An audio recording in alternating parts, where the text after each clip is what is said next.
we weren't spending a lot of like bonding time. That didn't happen until like we were done filming, basically. Yeah, it's happened more now, like after the fact. But we went out to dinner once at the end and had a brunch with the cast, and then we've been on a walk. But that happened like at the end, after everything happened. We'd already filmed everything.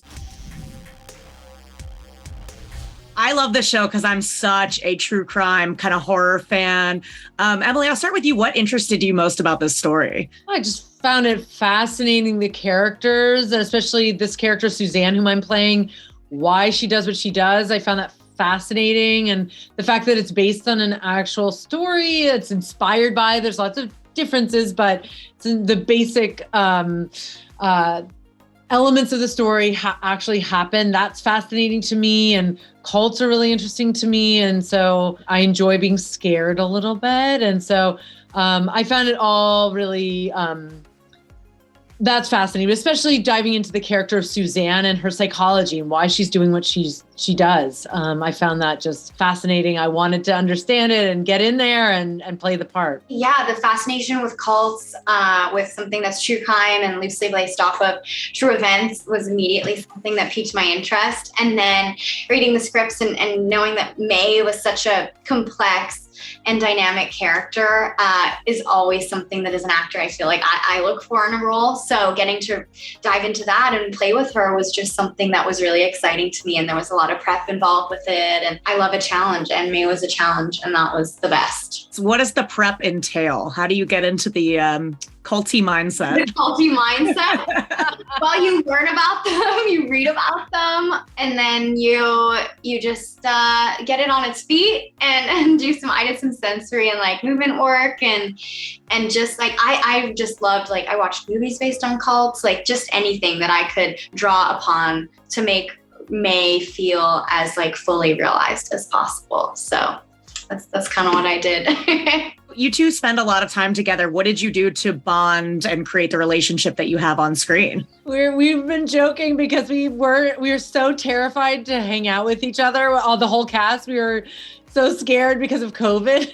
We were told not to do anything. And I talked to another friend who's doing another Netflix thing, and he was like, oh yeah, we had a cast dinner. I was like, what? You had cast dinners? No fair. So we didn't get to hang out much, but we had rehearsals beforehand on Zoom and a little bit in person. And then when we started filming, we were there, and we had time when we were off camera, and we got to speak. And I mean, I think we mostly did a lot of our work on our own and then came together for the scenes. And so we weren't spending a lot of like bonding time. That didn't happen until like we were done filming, basically. Yeah, it's happened more now, like after the fact. But we went out to dinner once at the end and had a brunch with the cast, and then we've been on a walk. But that happened like at the end, after everything happened. We'd already filmed everything. So, but we, just came together and kind of actually in a way kind of explored Suzanne and May together, because they meet each other at the beginning of this, and we were meeting each other and then getting to know each other. We got, our characters got to know each other in these scenes, and so we did that. Kind of complemented it in a way, right? Yeah. Which among the two of you, who is the bigger true crime fan? Oh, we didn't really talk about that. Maybe Emily, you said you've watched a lot of documentaries on true crime. I don't know if I've watched a few, but not a lot.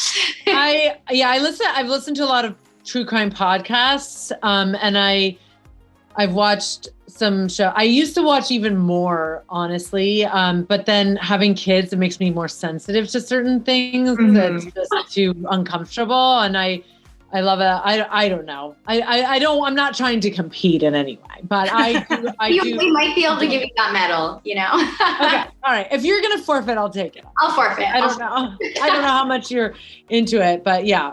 I do love it. I enjoy it. I need to take the time to listen to true crime podcasts. I can give you a whole list. Please send me a list. I was going to ask, what's your favorite? S-Town, I would still consider that a crime podcast. To Live and Die in LA. Yes, that one's so good.